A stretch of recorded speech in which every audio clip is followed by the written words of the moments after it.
It's my privilege to have Oliver Anderson share his job search story. It's always an honor to hear someone share a story and for you guys to walk away with some nugget or ask questions you want to hear from somebody who did something you want to know about.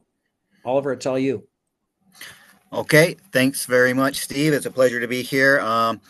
So, yeah, Oliver Anderson. My background is in laboratory environments. And just very quickly, kind of how I got to job teams, I was working for a company called US Magnesium. They had started up a brand new processing plant processing lithium, and I was very lucky uh, and I got fortunate. I don't know, maybe lucky is not the right word, to be brought in on the ground floor, participating in building a new industrial laboratory, and was quite happy there as far as the work and the experience, and really enjoyed that. But the company, in and of itself, decided that things as is were good enough, and they didn't want to support any career growth for me particularly, and for most others, it seemed like at the same time as well, for whatever reason. So I got an opportunity to work for a company called Genesis Alkali, and moved my family from Utah to Rock Springs, Wyoming, to take advantage of an opportunity with quite a bit more money and what looked like a good career move.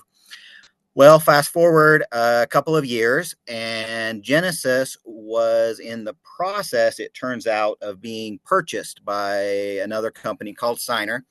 And as part of this process, they went through a round of layoffs of a lot of people. Their union mine. And so they ended up laying off quite a few union workers, as well as quite a few administrator personnel and salary workers, myself included. Come to find out, that was just the first round that happened last December. And recently, the new company has gone through at least two more rounds of layoffs as well. So it was my luck to be part of the first group. Um, as soon as I got laid off, I decided, you know what, this isn't the worst thing in the world. There's a few things about the company that made it a little bit difficult to get up and go to work every day. So I just started applying for jobs. And there was one job in particular that I thought was really quite a good match for my skill set, at a company called Chemtrade, here in a plant that they have here in Wyoming. And I was excited. I sent my resume off, I updated it, and the next day I got what looked to me like an auto rejection letter that I don't know if they even looked at my resume or not. And so I I was quite unhappy about that. I was quite unhappy. I didn't have any contacts directly with the company. I didn't know what to do. Job searching is not anything that I have any experience with, really. The job that I got at Genesis came from a recruiter who had contacted a previous employee that I had worked with, who had recommended me. My job working at US Magnesium came from another previous coworker, supervisor that I had worked with for a few years, who kind of handpicked me to hopefully be available to help do that job. So I put a stop to my job search. I said, something's not working right, something's not okay. If I am such a good match for this job, why am I not even getting my foot in the door? So I knew that this LHH was part of the severance package that I had gotten, and I started going full speed ahead, figuring out how to update my job search methods. Got connected to Steve and the group here, and I ended up redoing my resume. It took a good 3 iterations to get it from what I thought was a good resume to something that I'm now a little bit more confident in. First iteration, Steve helped me kind of get an idea of what I should be looking at as far as getting a resume put together. Then the LHH professional resume services. And then again, a couple of recruiters who work very specifically with people in my line of work gave me some feedback on the resume. And with their help and all the other that I had, I was able to, I believe, transform my resume quite significantly and then use that as a basis to update LinkedIn, which it turns out was for me really very useful. um, at this point, as I realized that my job search was probably going to take a minute, not be something that's just going to be done quickly, I sat down and I thought through and I came up with 3 stages of a job search process that I was going to have. Stage one was going to be focusing on furthering my career, looking for the job that would be the next step in my career growth and a job that I would really want to have, similar to this one that I'd been auto rejected for. Stage two would be okay, I don't have time to keep looking for the perfect job. I really need a job, and just start applying for everything that I could apply for. Since I don't have any roots here in Rock Springs, kind of part of this thought processes was whether or not we wanted to move, and if so, did we want to move back to Utah or somewhere else? Um, and so for stage one, I was open to relocating again for the right opportunity. For stage two, I wasn't. I need a job, get money on the table. Stage three was my fallback emergency bunker mode, which was move in with my family and completely reset my job search to figure out what in the world I'm going to do. Um, Oh, a little message here. Yeah, and I'm actually going to chat a little bit about kind of my personal life here in a little bit. It becomes quite important. I have a wife and 3 children, all spread out. One is a 17-year-old girl, teenager who has not been happy about moving. One is a 9-year-old boy who he gets really, really scared about things, but then very quickly becomes okay. And then the third is a 3-year-old little baby who, as long as he's with mom and dad, couldn't care less. Um, anyway, so as I was going through this process of figuring out what to do, working on my resume, deciding to focus on jobs that would be an advance in my career, Steve helped me figure out some things to be looking at, focusing on. And I started spending quite a bit of time on LinkedIn Learning, specifically things that have to do with team building, project management, parts of my career on the administrative side that I realized were probably needing some growth on my end in order to be a better candidate and honestly a better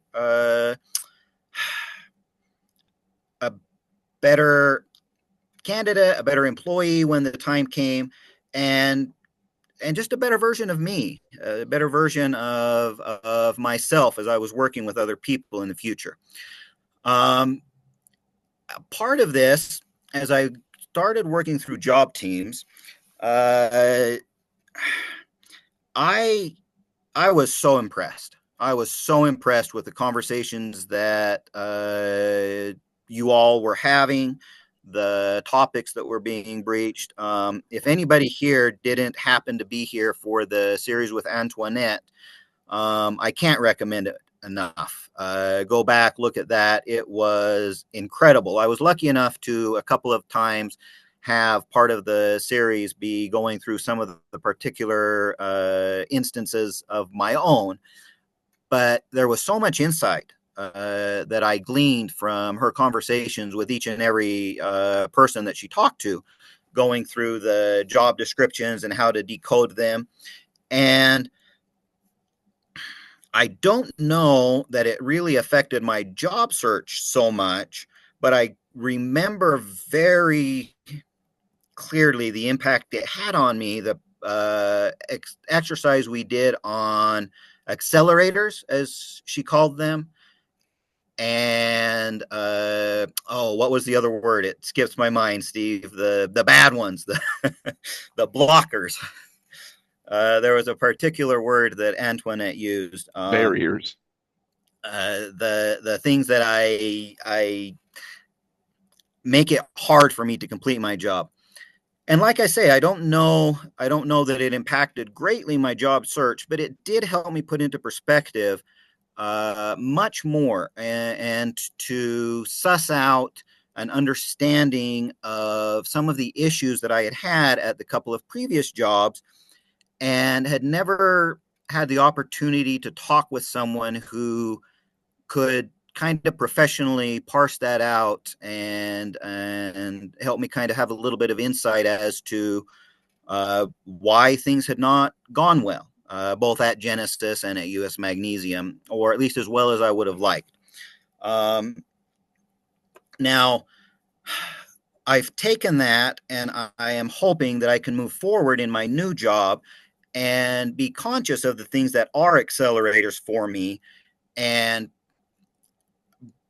work to have those be a part of my job environment as much as it's up to me to have them be a part of that.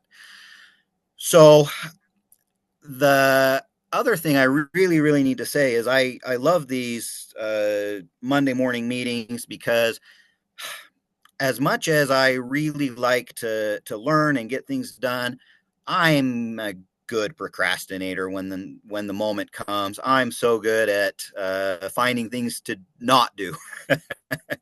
um, so I've been very thankful for the opportunity to, at least on Monday morning, get up, start the week off focused on job, professional. Now, as I was going through this job search, I told you a little bit about my family. Uh, it turns out that my 17-year-old daughter had recently decided to make some very questionable life choices, and ended up getting picked up by the police one time, having trouble at school.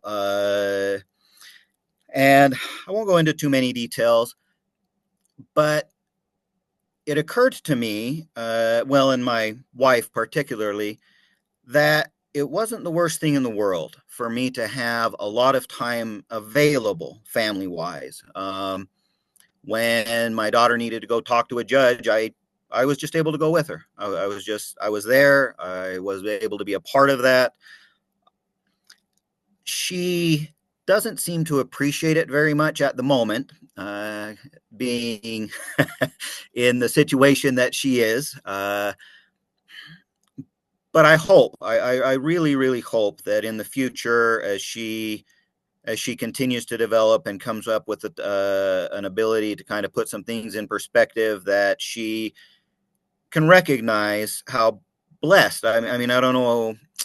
I was raised religious, but I'm not religious anymore. But I really do feel that it's been, in a sense, a blessing for me to be with my family. Um, and as I've thought a little bit more about that, I also have to include my 9-year-old and my 3-year-old. Every day, my 3-year-old gets up, and the first thing he does is he looks for dad. He hunts me down. And my wife is worried what's going to happen when I'm not here every morning when he wakes up. But we'll cross that bridge when we come to it. In the meantime, it's been so beautiful. It's been something that I haven't been able to do with my kids almost any time in my life, is be there, spend time, interact with my 3-year-old. When my 9-year-old gets home from school, I'm here, I talk to him. He can spend time with me.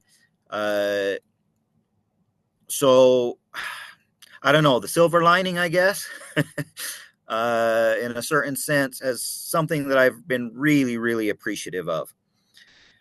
Moving back to the actual job search, my sending out of my updated resume to some of the local companies and things didn't lead to a whole lot.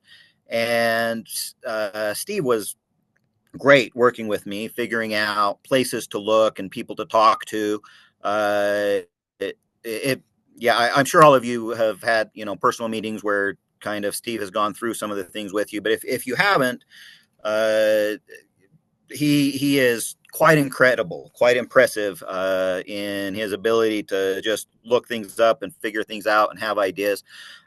It turns out that the jobs that I was focused on for furthering my career happened to be, in my view of it, quite few and far between. And the success that I personally had in getting in contact with some of those jobs was through recruiters. I ended up with recruiters having 4 really good job leads. One was from a company in Park City, and when we went through a couple rounds of interviews, they let me know that they had a candidate who had a lot more experience with the instrumentation that was most important for their facility, a kind of instrument that I didn't have very much experience on at all. Um, so they chose a candidate that worked best for them. So I think that's great. I think that's wonderful that they were able to find someone who would be a really good fit. Then there were a couple of job opportunities that some recruiters got me in touch with. One in Austin, Texas, a very interesting startup company, and then one in Lawrence, Kansas, which was a very interesting opportunity to lead a contract lab for a big national contract company. It was a lab that had begun to backslide with respect to its profitability, and they were looking for someone to reverse that trend. Um, Meanwhile, however, it turned out that a recruiter contacted me. All of these people contacted me after finding me on LinkedIn. And then reached out to me that way and worked with me as far as getting my resume uh, tailored to the particular job opportunity. So, a recruiter contacted me about the job in Riverton that had auto rejected me and asked if I would be interested in the position. So it turns out that they were having really quite a hard time finding good candidates. And I don't know. It seems like a pretty bad thing if their auto reject system didn't let through the candidate who they turned to in the end. But be that as it may, this recruiter contacted me with them, put my resume, my updated resume. So, in all fairness, the first resume they saw wasn't updated. Put my updated resume in front of them, and we started going through the process of interviews, and everything went very well. And here I want to harken back to the job teams, and especially that series with Antoinette of looking at job postings and figuring out questions that are important as someone is considering a job. So the interview process was really two-way. And harkening back to job teams itself, it turned out that the job in Riverton was at a sulfuric acid plant in the laboratory. Well, a member of this job team board was recently let go from being the manager of a sulfuric acid plant. and was very happy to take some time. Kai, I don't know if he's on today, to take some time and talk to me about sulfuric acid plants and how they work and what the issues are. Um, and that was really quite beneficial to me going into this sulfuric acid plant, to have some knowledge not just of laboratory settings but of the production side of things as well. And the reason that this company was looking to hire someone was not to backfill a position. It's because they were creating a new position, trying to reposition themselves to make ultra high purity sulfuric acid and change their market from almost 100% industrial clientele to Silicon Valley clientele. And it so happens that John, who talked to us last week, happened to a few years ago work for Intel. And at Intel, one of the things that he did was audit uh, companies who provide materials to Intel and to their contractors. So it turns out that a few years ago, John did the audit that this company who is looking to hire me uh, is using as their basis for updating their processes to become good providers to the Silicon Valley markets. So John took an hour of his day as well and talked me through his audit notes.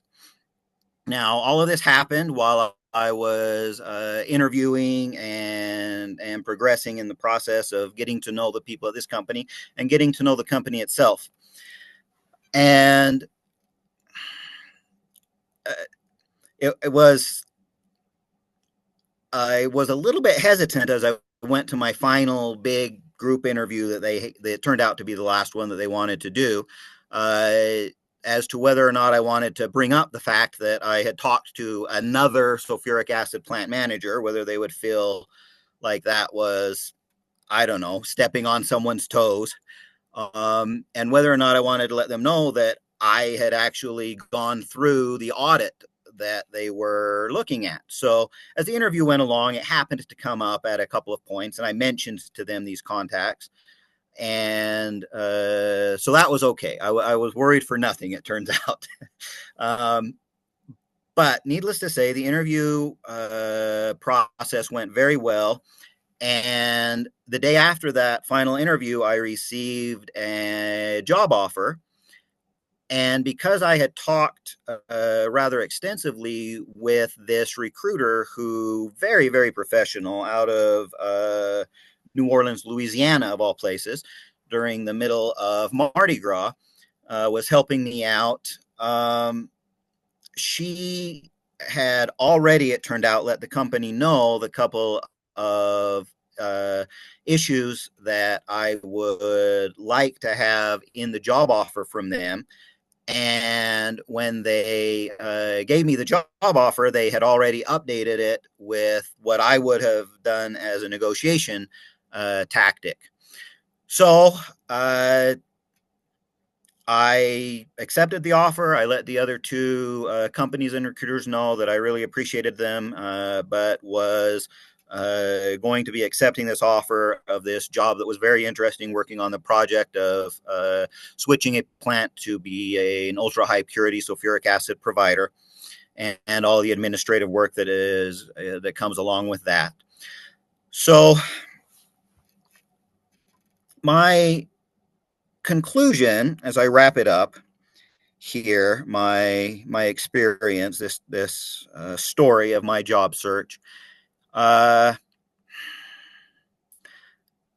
Everybody that we've talked to here has had a very unique experience. I know mine.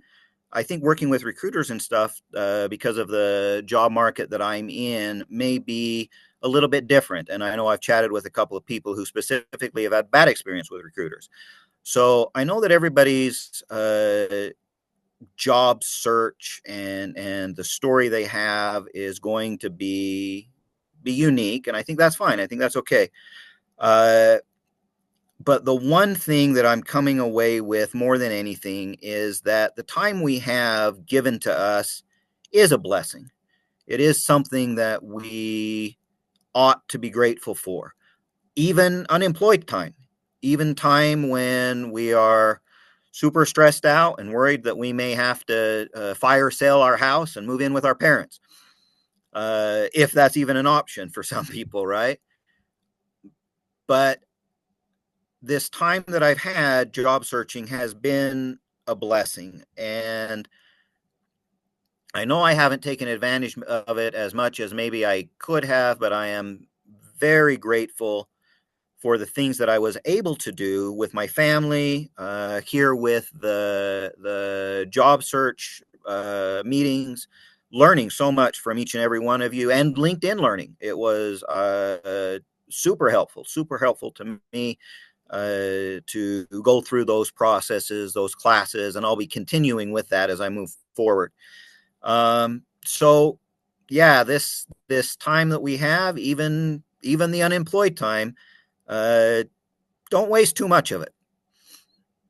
Take advantage of it, whether that be learning, family, job hunting itself. Um, Take advantage of the time you've got and make it worthwhile. And anyway, that's my story. I'll oh, go ahead, Steve. Later, maybe have a comment, but You go ahead. You go ahead and finish. I have a thought there. Go ahead and finish. so uh, it turns out that this job that I've accepted has a very small production lab and only has two people there. And there is one individual in the lab that wanted the new position and didn't get it. And they're going to be I'm going to be their direct report, right? I'm going to be their boss. And not only did they not get the position, but they're now getting a new on-site boss that they haven't had before. So I've had quite a few thoughts, and I had a good conversation with this individual when we had our meeting, the interview. We actually went to lunch with the lab personnel, and I've got some ideas. But I know that often Steve opens up the floor to questions or comments, and if those of you who are here who may have some kind of experience with situations, managing these kind of situations, um, any thoughts you had would be very appreciative of what could be a good idea or what to avoid in a situation where I'll be managing someone who hasn't had a boss for years and years directly on site and wants to be the boss rather than get a new one. So yeah, if any of you have any thoughts on that, I'd really appreciate you throwing them in during the conversational part. Hey, I guess I have one question. I used to ask this in job team all the time.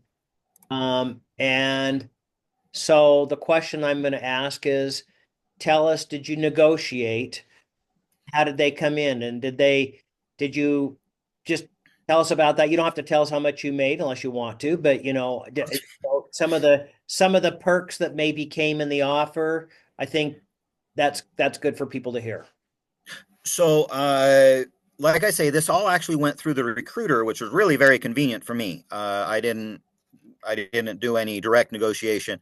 The couple of things that I asked for with respect to what the recruiter told me the offer was going to be was I asked for a fourth week of vacation. They were already offering for all the benefits to start at the beginning of my first month of employee, not the first day, but the beginning of the first month, which was fine with me. And then the other thing was a sign-on bonus. A sign-on bonus. They ended up offering me double what they initially planned. The second half of it as a retention bonus rather than as a sign-on bonus. So they came back with 10,000 as sign-on, and then that much more as a retention after a certain period of time. Okay. So, and like I say, the recruiter talked to me about the offer that they were making, and I brought up those couple of things, and then the offer I actually got included those. So I didn't end up negotiating directly with the company, but the recruiter mentioned it to them, and they, uh, I guess, were motivated enough to not lose me to the other to the other places that they included that in their first offer directly to me. Okay. Well, I'm going to put people to either ask you a question or give you the advice you asked for, or both. I'm going to All throw this fine. I'm going to throw Rennie in first. By the way, this is random. Nobody knows who's going to get called. That's the best. It's just like that interview you didn't expect when you answer the phone. Oliver, congratulations on picking up the job. That's wonderful. I've been there as far as like being the individual on both ends, both being the boss that comes in and takes over, and recently, in my previous position, I was a manager I was already a manager. It was lateral for somebody else to become my manager.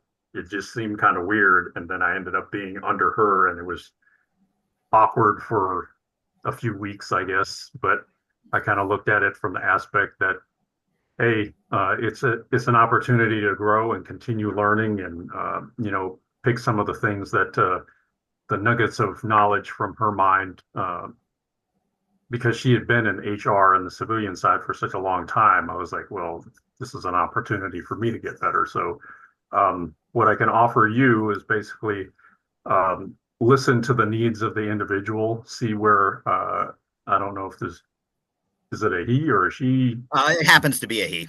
Okay, so listen to him, figure out what ideas he may have, see where you can collaborate best, and kind of let him kind of guide the conversation as far as it goes for moving forward. You'll find out that if you're working with him in a collaborative sense, uh, most times, unless he becomes hostile, he will kind of take this as an opportunity to grow. That's So definitely my hope. that's what I have. I don't have any questions. All right. Thank you, Rennie. Okay. Next up is let's just do an HR thing from one HR to the next HR. Chris Hislop. I was, as soon as Randy got done, I was like, I know he's gonna call on me. He likes to do the HR themed. Oliver, can you hear me? I can. Awesome. Well, congratulations.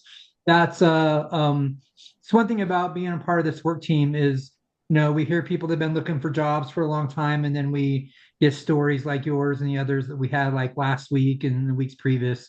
So it's actually very inspiring. So actually, I do have a couple questions. One is, and if you said it, I missed it. Do you have to relocate with this new job, or is it where you are now? Where do you have to go somewhere? Yeah, it's a 2 hour drive. Oh, So we were kind of given the option of relocating or not, but I don't really want to commute 2 hours. So we're going to, it'll be a much smaller relocation, and the company is moving us.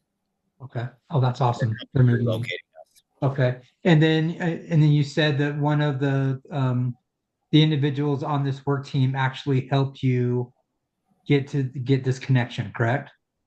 Well, two of them. Well, Yeah. so the connection itself actually came directly from a recruiter, not associated with the group. But there were two individuals who happened to have very relevant job experience and were willing to take the time to chat with me about that experience, so that when I walked into the interviews, I had even more understanding of what I was getting into, and more ideas of questions to ask them, some ideas of things that were problematic in the process of sulfuric acid production from Kai, and then some administrative issues that directly came from John. Well, it's awesome that the not only is this, every Monday, it's kind of, a good way to start the week, but you're able to get a network, and the network was able to help you. That's awesome. Yeah, And I then, was very surprised. It was very fortuitous, unforeseen. That's You never awesome. know. You never know where a good connection is going to come from. Nope, that's true. That's true. And then just on my advice, I just want to kind of echo with what Rennie was saying. And then just, I've been on the side where I was hoping to become, years ago, was actually a VP, but a VP came and was over me. And a lot of people had a hard time with him. He actually was really good to me. And so that would be my only advice would be sensitive to this individual that he was hoping to be, the manager, but just use his knowledge and his experience and everything so he can be your advocate, rather than like, oh, this new guy's coming in, and if you can really build that relationship, then you'll end up having someone that's there that knows what's going on, that will have your back. And and obviously his attitude has a lot to do with it as well. I get that. But if you go into it's like, look, I'm going to listen to him. I'm going to try to make him my friend and make him where that I have his back and he has my back, then it could be really good, be a really good situation.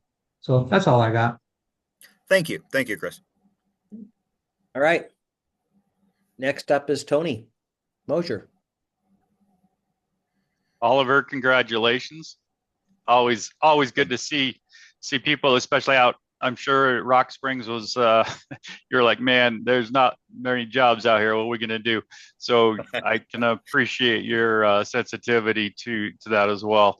But congratulations, and I appreciate your willingness to kind of expose yourself a little bit as well, going through your personal side of things, but also to just to share with everybody else in the team the importance of this call, right? Is that it's a comfort space. And I appreciate your willingness to show, show and express your sincerity there. I do have experience with the taking over someone's position that they applied for, and it was difficult. I'm not going to lie to you. There is that sensitivity there as well. But I can tell by just the way you express your emotions today that the dude's got nothing to worry about, right? You're gonna do you're gonna do great. Recognize their strengths, and if nothing else, build on those strengths. I had the same thing with an individual that reported to me directly, and was able to build off of her leadership skills and develop them, and to put her into a position that she could take my spot, to be honest with you. And I think that's an approach that you can take as well. Is I want you to be so good at your job that you take my job. And the reason why is because you're going to be so good at your job that you're going to advance your career. And so look at it as that, because it worked for me. It was really difficult at first. In fact, we clashed for a little bit. But once I established that I wasn't going to remove anything from her and her career, because that's really the fear, right? You just blocked me. You just blocked my career growth. This was supposed to be me. And so develop that individual. Look out for that person and find those leadership opportunities that they can take. And honestly, if they can take a leadership responsibility that's on your plate, it frees up your time, right? So look at building them up as well. I guess the only question that I have really, and I'm kind of blabbering a little bit here, but the question I have for you is, everything you talked resonates with me, right? I mean, obviously with all of us. How did you get past that being perfect at procrastination to get to to doing those things? Like I say, one big thing was coming to job team every Monday, kind of starting off the week. Conversations with Steve, honestly, would set up that little meeting, and I'd have it in the back of my mind, like, oh crap, I'm going to come to this meeting and I don't have anything to say if I don't take some time to focus. So thanks very much for that, Steve.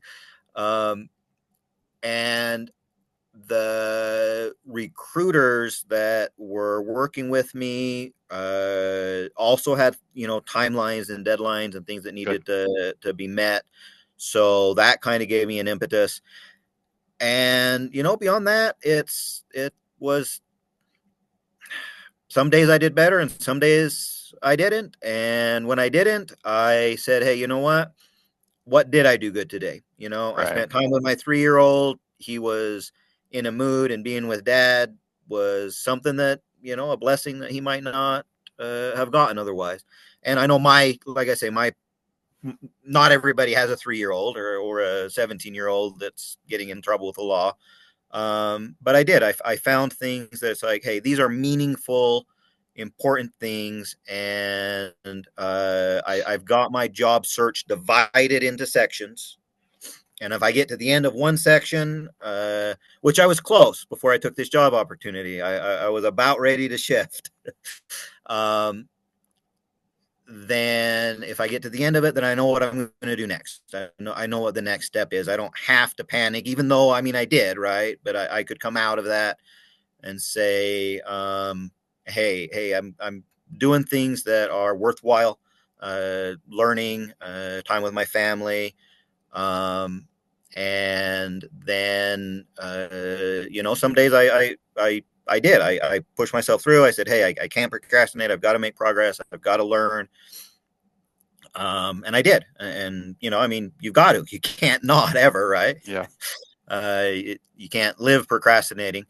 And yeah, but that was one thing that was helpful for me. It's like, hey, worst case scenario, I know what my next step is. Good. I like it. Thanks, Steve. Thanks for the opportunity to ask me questions. Thank you, Tony. Next up is Jason Trowbridge. Hello. Thank you very much. For leadership advice, I think that a lot of other people here already covered what I was going to say. But honestly, one of my best managers that I had at Goldman Sachs, he came out and was quite he came out and he said, he was like, you know what? I found out his strategy was that he was like, I don't have to be the smartest person in the room. I try to hire the smartest people, you know, and work with the smartest people, and they make me look smart. and and he promoted us and helped us, because getting us in front of other senior people was how um, he spread his influence. So, Kind of as a little aside, I happened to be able to converse a little bit with some of the people, and the attitude of needing to be the smartest person in the room may have been one of the problems giving this particular individual the promotion. That they were a little bit worried about how that would work out in a collaborative environment. So hopefully I'll be able to help them be the smartest person in the room and work past needing to be the smartest person in the room. yeah. And for my question, you were contacted and had a lot of assistance from 2 recruiters. So, how did the recruiters initially contact you? How did you know that they were recruiters and say not scam artists? As So for example, I get lots of phone calls that Google helpfully tells me most likely a spam call. And right. when I try to screen it, they don't leave a message. And I have wondered, are these potentially recruiters or people attempting to contact me? Am I, by putting them through the screening, am I losing opportunities here? Right. My experience was that the recruiters who contact, and it was actually 4 recruiters that I Oh, worked in for, one for each of the particular opportunities. One of them I contacted because their information was connected to, this was a posting that Steve did. There was a job fair at some point, and this was a company that gave Steve some information, and I contacted them because there was an interesting job. The other 3 recruiters contacted me through LinkedIn. And Okay. when they contacted me, they sent me some information, some basic information about the job. And then when I replied to them, they sent me a legitimate job posting to Okay. see if I was interested. So I didn't have any worry about those recruiters. Of course, got a lot of phone calls and texts and some other things on LinkedIn that seem much more general, non-specific, and luckily didn't quite get to the point where I was pursuing everything. Was kind of weeding out the job, not necessarily the contacts, but the jobs that I was wanting to spend time and energy pursuing. Okay. Hopefully that's, a little bit of information at least. Thanks, Jason. How about another Jason?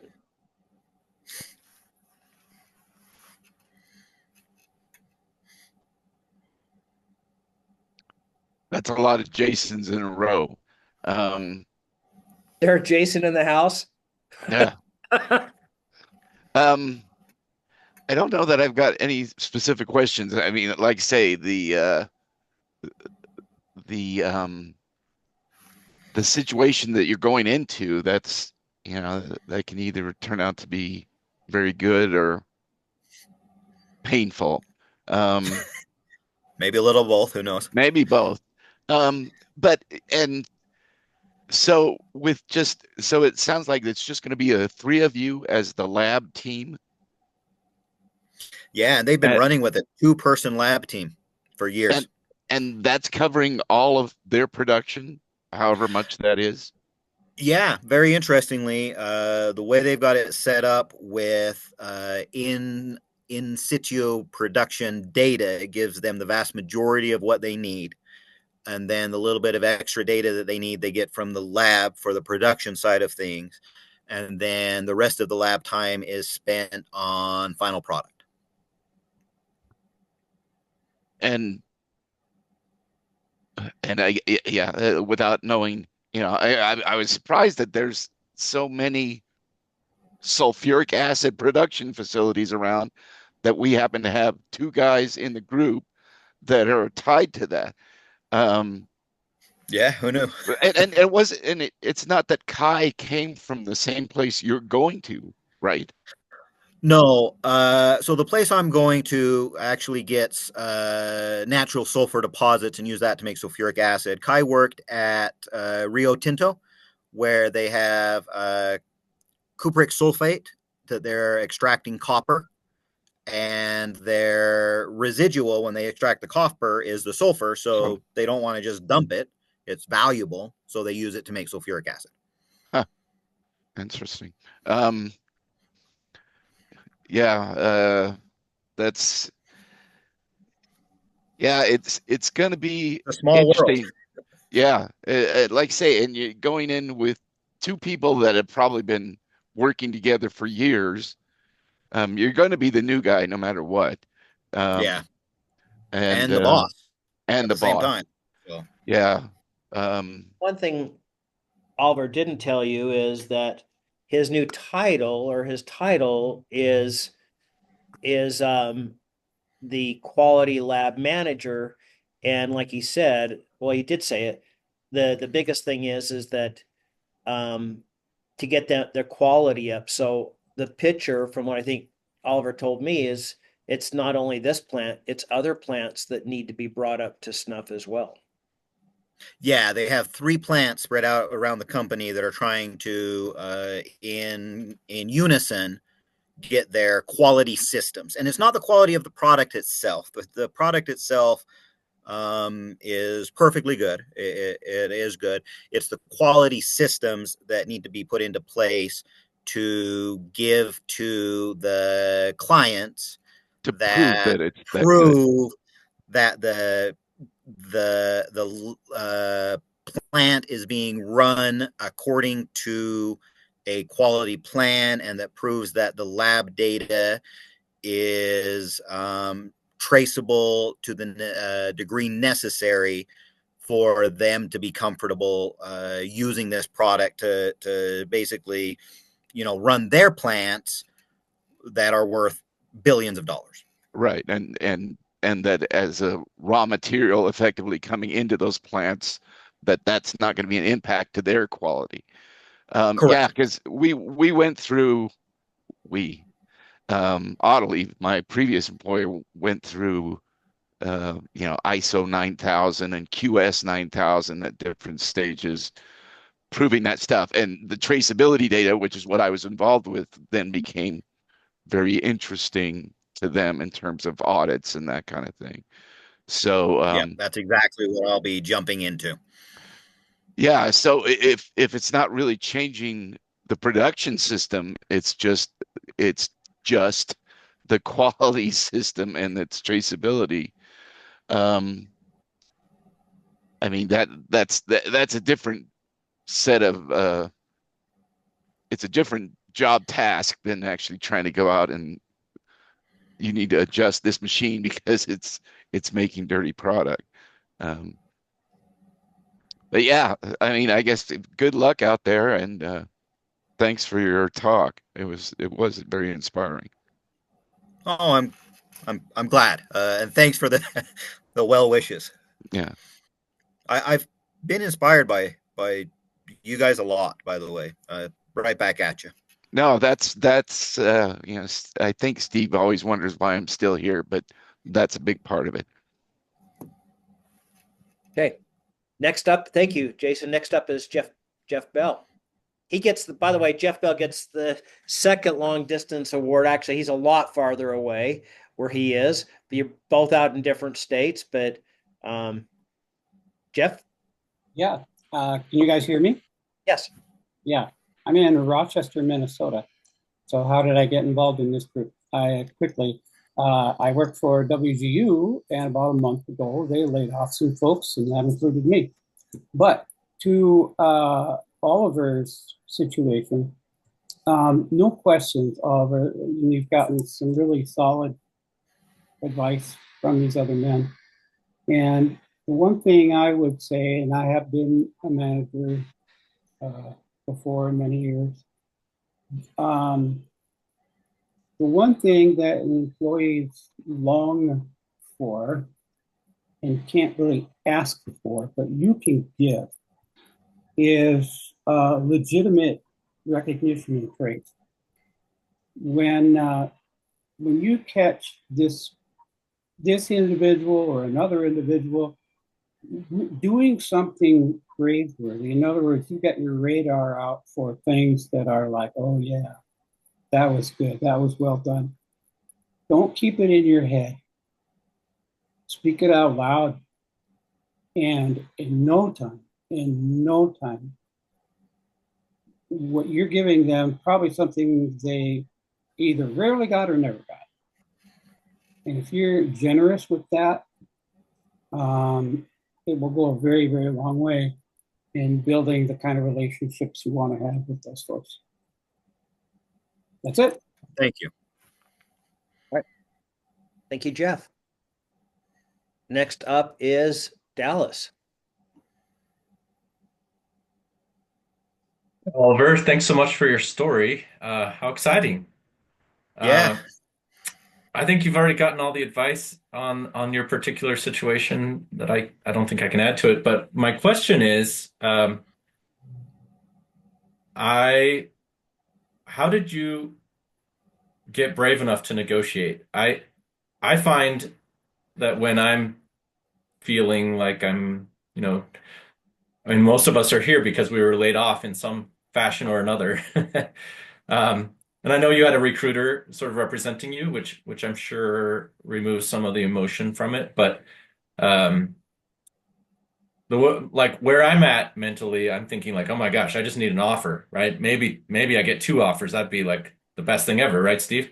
But if or multiple offers, but my thought is like, oh, I don't want to like spook anybody, and I don't want to negotiate on anything. Just take it. I think if I were maybe already employed, I'd feel like I was in a stronger position.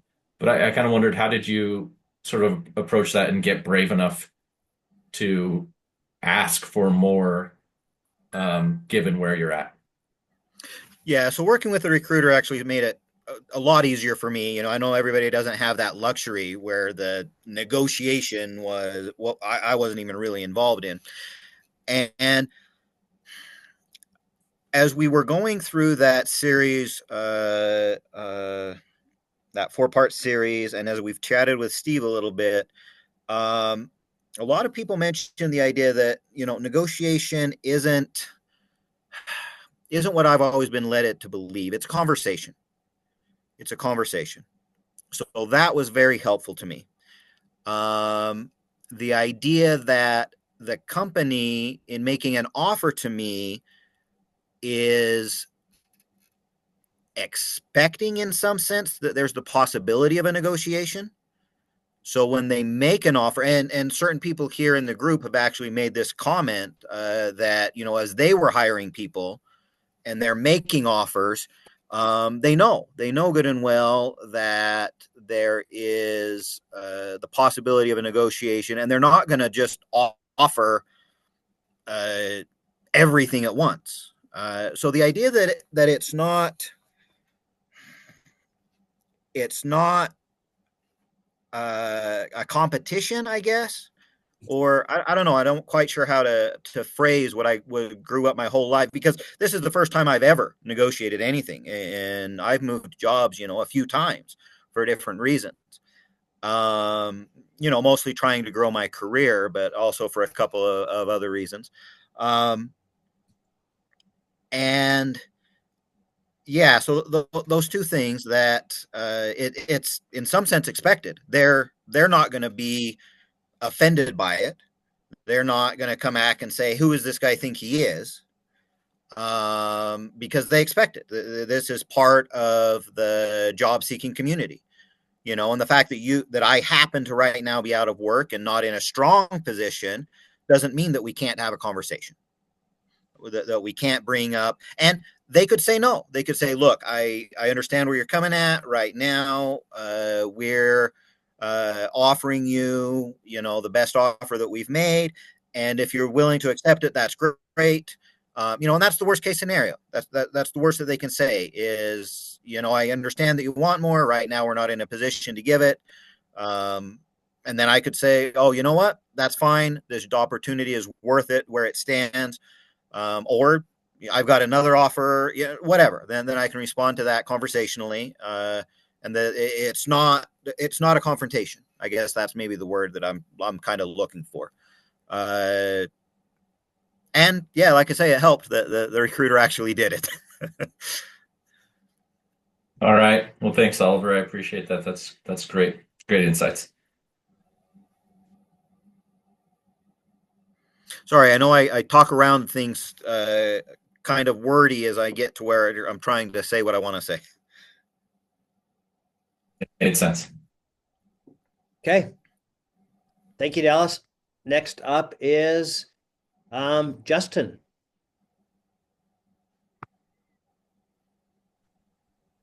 Sorry. Can you hear me? Yes, we can hear you. Awesome. I'll turn on my video. Congratulations. I don't really have any questions. I guess what did you find the most success in trying to get noticed? And I mean, I know you talked about recruiters and such.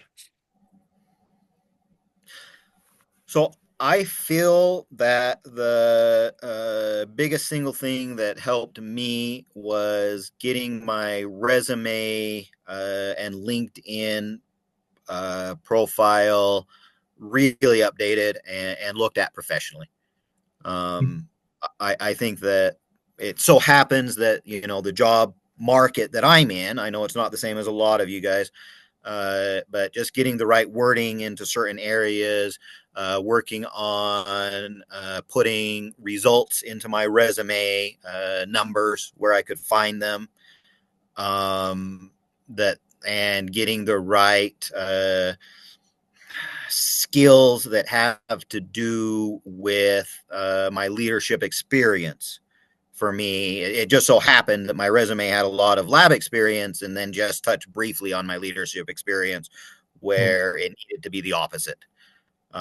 So for me, those were the things that I think were the biggest impact on getting me from point A to point B. Okay. I did notice that, in my LinkedIn, when I put open to work, I put a specific role, and I'm like expanded that role recently, but I didn't update that and ended up getting more traction that way. So good points. Thanks. And by the way, Justin, Yeah. Oliver had a friend with him the other day too. Sometimes I get a coach with, I get to have coaching conversations with little kids with me as well. So it's great. I love to see that. So Thanks. Yeah, my 3-year-old jumped in on our call with Steve. Yeah, she's been my coworker for 5 years, so. okay. Next up is Brad. I was late coming, so I don't have any questions. I'm gonna have to catch your thing on the recording. Okay. But congratulations. Thank you. I guess I do have a quick comment. I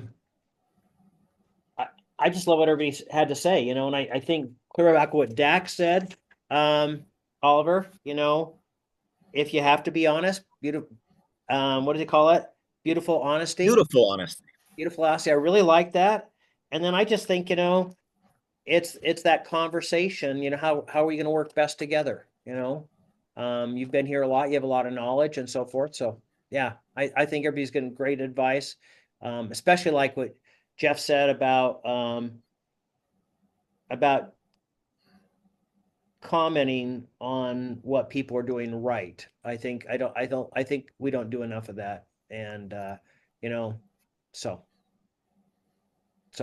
I guess that's all I had to say. Any last, I mean, you've shared a lot today. Anything else? No, thanks again to everybody here. Given the opportunity, Steve, I would love to jump on to these. I don't know how my schedule will allow it moving forward, but I've been impressed. I've been impressed by each and every one of the people that we've met here, and I appreciate all your guys' comments and time. Okay. Well, this is Oliver Anderson. Oliver, thank you for coming today. Thank you.